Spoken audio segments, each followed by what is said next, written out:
Vous vous souvenez probablement de ces scènes de Band of Brothers, de la mini-série Band of Brothers, où les troupes américaines, n'est-ce pas, entrent dans les villes, surtout là-bas aux Pays-Bas, dans ces épisodes qui entourent l'opération Market Garden. Vous les voyez entrer dans les villes et la population les accueillir dans une ambiance de fête. N'est-ce pas, il y a beaucoup de drapeaux et beaucoup de femmes qui sortent de là où elles sont pour pouvoir embrasser les gars. N'est-ce pas, vous avez déjà vu ça, probablement, vous avez déjà suivi la mini-série. Vous imaginez qu'une scène similaire à celle-ci s'est produite avec la force expéditionnaire brésilienne ? Je sais qu'il existe une photo célèbre de la FEB montrant la population célébrant avec elle à Massa Rossa lors du premier jour de combat. Mais c'est une célébration qui, d'après l'image, semble être un peu plus contenue. D'autant plus qu'il n'y avait vraiment aucune attente d'expulser les Allemands d'Italie à cette période-là, encore en septembre 1944. Mais qu'en est-il à la toute fin de la guerre ? Là, en avril 1945, est-ce qu'il y a eu une manifestation populaire impliquant la FEB dans ce genre d'ambiance qu'on voit dans Band of Brothers ? Je vais te dire ce qui s'est passé. Et j'ai découvert ça ici, dans les mémoires du maréchal Mascarenhas de Moraes, un passage très curieux, très drôle, que j'ai beaucoup aimé et que je vais partager avec toi aujourd'hui. D'accord ? Et je te dis déjà que ce passage et d'autres, pour que tu comprennes toute l'histoire de la force expéditionnaire brésilienne, tu peux les apprendre dans notre cours « Le Brésil pendant la Seconde Guerre mondiale », qui a lieu en ce moment. Nous avons des cours les mardis et jeudis à 20h et il y a justement un cours aujourd'hui. D'accord ? Donc si tu veux t'inscrire, scanne le QR code à l'écran ou clique sur le lien dans la description. Mais maintenant, on va te montrer ce qui s'est passé et quand cela s'est produit. D'accord ? Regarde cette carte ici, ce Google Maps. C'est ça, on voit ici la ville de Parme, n'est-ce pas ? Et ici, c'est la vallée du Pô. Je vais mettre en mode satellite pour que tu comprennes mieux la vallée du Pô au nord des Apennins. Regarde les Apennins ici, n'est-ce pas ? Donc ici, on a la vallée du Pô. Nous parlons déjà de la seconde moitié à la fin du mois d'avril 1945 lorsque la force expéditionnaire est sortie d'ici, des montagnes dans la région de Vignola et a atteint la vallée du Pô. Dans cette partie de notre histoire ici, Mascarenhas de Moraes, le général Mascarenhas de Moraes, a pris une décision extrêmement importante pour le déroulement des événements dans les dernières phases de la campagne. Il a décidé de prendre les camions de l'artillerie divisionnaire et de transporter les soldats brésiliens à bord de ces camions. Les soldats de l'infanterie à bord des camions de l'artillerie. C'est-à-dire que ces camions de l'artillerie, mecs, devaient y faire des allers-retours, encore et encore, plusieurs fois par jour, pour transporter les soldats bataillon par bataillon, parce qu'il n'y avait pas assez de camions disponibles pour transporter toute la division. Alors Mascarenhas a transformé la FEB temporairement en une division d'infanterie mécanisée, de sorte qu'il pouvait avancer très rapidement bataillon par bataillon. N'est-ce pas, occupant les villes ici dans la région nord-ouest de l'Italie très rapidement, avançant jusqu'à la frontière française, qui va être ici, tu vois, dans ce sens. Ce jour-là que nous évoquons maintenant, Mascarenhas est allé déjeuner dans la ville de Parme. Maintenant que vous avez déjà vu le terrain, laissez-moi revenir ici à cette carte, ce sera plus clair. Dans la ville de Parme, avec le général Charles Bolter, qui était le commandant de la 34e division d'infanterie des États-Unis. La FEB et la 34e étaient les deux seules divisions qui avançaient ici, sur la route numéro 9 vers le nord-ouest de l'Italie, tandis que le reste de la 5e armée américaine se dirigeait vers le nord, ici pour pouvoir fermer le col du Brenner, d'accord ? Donc ces deux-là étaient les seuls à avancer ici vers le nord-ouest. Du coup, Mascarenhas est allé parler avec Charles Bolt pour pouvoir définir le déroulement de la campagne pour les prochains jours, car on s'attendait à ce que la 34e se dirige vers le nord et que la FEB continue vers le nord-ouest. Mascarenhas avait installé son QG dans cette ville ici, Montecchio Emilia, son QG avancé. Alors, après le déjeuner, après la conversation avec Charles Bolter et Mascarenhas, il commence donc à retourner à Montecchio Emilia, n'est-ce pas, ici sur la route. À cette époque-là, il se déplaçait très rapidement en jeep avec son aide de camp qui utilisait la radio, n'est-ce pas ? Donc Mascarenhas restait joignable en permanence, attentif à tous les mouvements grâce à la radio dans sa Jeep. C'est bien ça? Alors, en chemin, ici, tu vois, sur la route, en plein milieu du trajet, probablement ici à Monticelli, quelque chose comme ça, Mascarenhas reçoit l'information que l'escadron de reconnaissance du capitaine Pitaluga, qui opère là-bas. Les blindés Greyhound, tu vois, les blindés Cisrus Greyhound étaient arrivés ici, regarde, dans cette ville, ici, appelée Colecchio. Et dans cette ville de Colecchio ici, dans cette région ici, au sud de Colecchio, les blindés brésiliens sont tombés sur des blindés allemands de reconnaissance. Aussi ces blindés à Rusla. Et ils ont engagé le combat avec ces blindés ici, dans la ville de Colecchio. Ce qui signifie qu'ils ont rencontré l'avant-garde d'une division qui avait été signalée la veille, qui était en train de s'échapper, de fuir, de se replier d'ici de la Spezia vers le nord de l'Italie, en passant par la région de Parme. Et là, au sud de Colecchio, l'escadron de reconnaissance a rencontré ces hommes. C'était la fameuse 148e division que les informations des services de renseignement avaient signalée comme étant dans cette zone-ci, dans la vallée de la rivière Taro. Mais le problème, c'est que l'escadron de reconnaissance était seul, il n'y avait pas d'infanterie avec eux. Ils ne pouvaient que tirer sur place et essayer de s'échapper. De la contre-offensive, disons, de la contre-attaque de ces avant-gardes allemandes. Alors Mascarenhas, immédiatement, il donne des ordres. D'accord, pourquoi faire?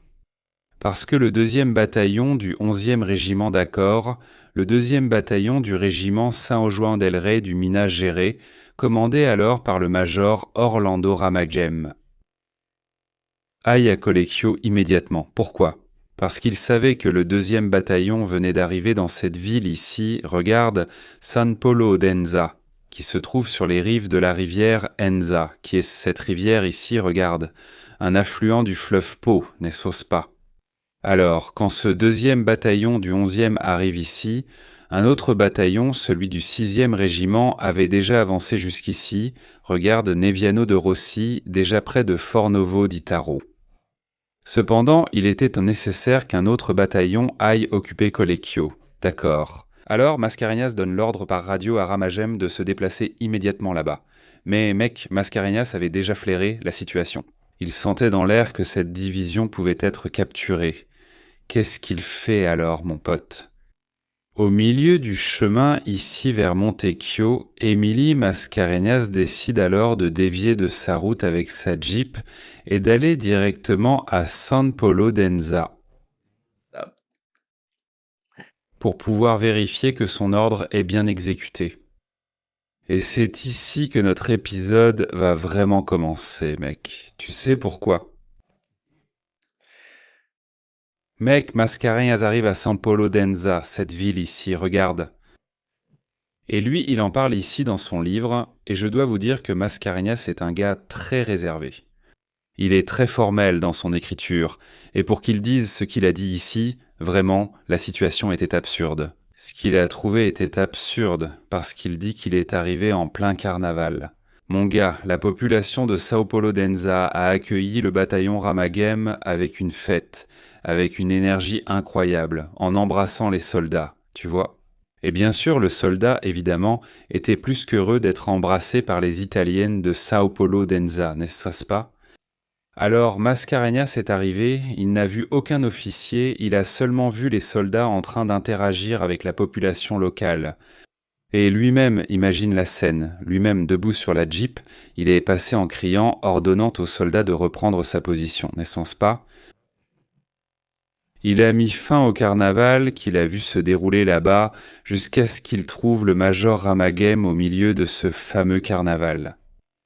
Et il a dit au major Ramagem, « Major, transférez immédiatement votre bataillon à Colecchio. » Immédiatement. Et qu'est-ce que Ramagem lui répond? « Oh, général, mais je n'ai pas vraiment de moyens de transport. Il n'y a pas de transport pour déplacer mon bataillon immédiatement. » Alors Mascarenhas lui dit « Oh, major, transportez au moins une Silvia et le peloton de mitrailleuses tout de suite. Il n'y en a pas ici. Moi, je transporte, le bataillon dit juste qu'il nourrit les soldats présents. » Musique. Et là, Ramagem, contrarié, dit qu'il va seulement donner à manger aux soldats et les mettre en route. Et là, Mascarenhas, pas satisfait, il accompagne le convoi de camions ici, regarde par cette route que tu vois. Musique. Il accompagne le convoi de camions avec sa Jeep jusqu'à Collecchio. Là-bas à Collecchio, Mascarenhas suit alors depuis l'église de la ville, où le poste de commandement avait été installé, comment le bataillon Ramagem, cette compagnie, a réussi à bloquer la route ici, regarde. Et ils étaient déjà en train de bloquer et de combattre les avant-gardes allemandes. Ce n'est qu'à 22h que Mascarenhas va quitter Collecchio et retourner à Montecchio et Emilia sur la recommandation du lieutenant-colonel Umberto Castelobranco, qui était le chef des opérations de la FEB, n'est-ce pas? Alors, le lendemain, Ramagem avait déjà le contrôle total de la ville de Collecchio. Et, en plus de capturer près de 600 prisonniers ici à Collecchio, Ramagem a découvert un tas de dépôts de munitions et de carburant. De nourriture, de toutes sortes de provisions ici à Collecchio, que la 148 cherchait justement à capturer. Pas pour capturer, mais pour utiliser, car ces dépôts étaient vengardés secrètement par les Allemands à l'arrière, justement pour fournir un soutien logistique à leur division en cas de retraite. Et c'était justement cela que la 148, à ce moment-là ici à Fornovo di Taro, cherchait à obtenir en arrivant à Collecchio. Se rééquiper, se réapprovisionner, se réarmer pour atteindre Parme, percer la route à Parme et arriver jusqu'au col du Brenner. Alors la FEB, mon gars, a réussi à arrêter la 148 au moment idéal, au bon moment, au dernier moment, avant qu'elle ne soit réapprovisionnée. Tu comprends ? Tu comprends ? C'est ça qui met la 148 dans une position extrêmement dangereuse dans les prochains jours. Mais laissez-moi vous lire. Qu'est-ce que Mascarenhas dit après avoir fait sa réflexion ? Mec, on a réussi à les arrêter à la dernière minute, au tout dernier moment. Imagine si je n'avais pas fait ce que j'ai fait, si je n'étais pas allé là-bas en personne et insisté pour que Ramagem déplace immédiatement sa compagnie à Collecchio. Regardez ce que Mascarenhas a écrit. Je veux vous lire ça pour que vous ayez une idée de la situation là-bas. Elle mérite un commentaire judicieux. La fragile excuse, c'est-à-dire l'excuse bidon présentée par le major Ramagem à São Paulo, d'Enza, pour retarder l'exécution de l'ordre que j'ai réitéré, c'est-à-dire de mon ordre. Ce type m'a donné une excuse bidon pour retarder l'ordre que j'avais donné. Si j'avais accepté ce lamentable retard, peut-être que la victoire à Collecchio se serait transformée en défaite, une vraie défaite, parce qu'alors les Allemands auraient eu le temps de se réapprovisionner en munitions. Et l'encerclement et la reddition de la division ennemie à Fornovo n'auraient pas eu lieu dans les conditions glorieuses qui ont tant mis en valeur les armes brésiliennes, et c'est vraiment ce qui s'est passé. Maintenant, regarde ce paragraphe. Ce paragraphe ici va te donner le portrait. En campagne, lorsque la troupe victorieuse libère des villages et des villes opprimées par l'ennemi. São Paulo de Danza, ses chefs, les commandants, sont soumis aux intrigues de la population insinuante. Leurs chefs peuvent être séduits, peuvent être soumis aux intrigues, n'est-ce pas, au charme de la population insinuante, créant des engagements sociaux qui peuvent nuire aux opérations. Tu as compris, n'est-ce pas ? Tu as déjà compris ce que Mascarenhas de Moraes veut dire par là, ce qu'il veut dire avec l'excuse bidon de Ramagem, parce que qu'est-ce que Ramagem était en train de faire ? Il voulait retarder et traîner les pieds pour exécuter l'ordre de Mascarenhas. Quelle est cette population insinuante ? Mec, c'est devenu évident ici, aussi gentleman que Mascarenhas ait été dans ses mémoires, que Ramagem était déjà avec une demoiselle là, sous le bras, prêt à aller à un engagement social, ce qui pourrait perturber le déroulement des opérations. Ce genre de passage, tu connais rarement, non ? Tu entends rarement parler de la force expéditionnaire, et c'est extrêmement intéressant à connaître, non ?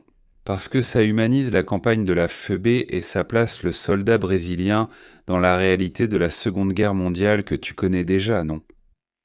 que tu vois simplement dans les films, tu vois dans les mini-séries, comme on a vu dans Band of Brothers et dans beaucoup d'autres films, n'est-ce pas? Intéressant, non? C'est vraiment sympa de découvrir ça. Et maintenant encore, je réitère l'invitation que je t'ai faite. Si tu veux en savoir plus, c'est-à-dire mieux comprendre l'histoire de la FUB, comprendre de façon linéaire tout ce qui est arrivé au Brésil pendant la Seconde Guerre mondiale, inscris-toi à notre cours, inscris-toi là-bas pour tout savoir. Les inscriptions restent ouvertes, tu peux t'inscrire aujourd'hui et accéder à tous les cours déjà donnés. Il suffit de scanner le QR code à l'écran ou cliquer sur le lien dans la description, je t'attends là-bas.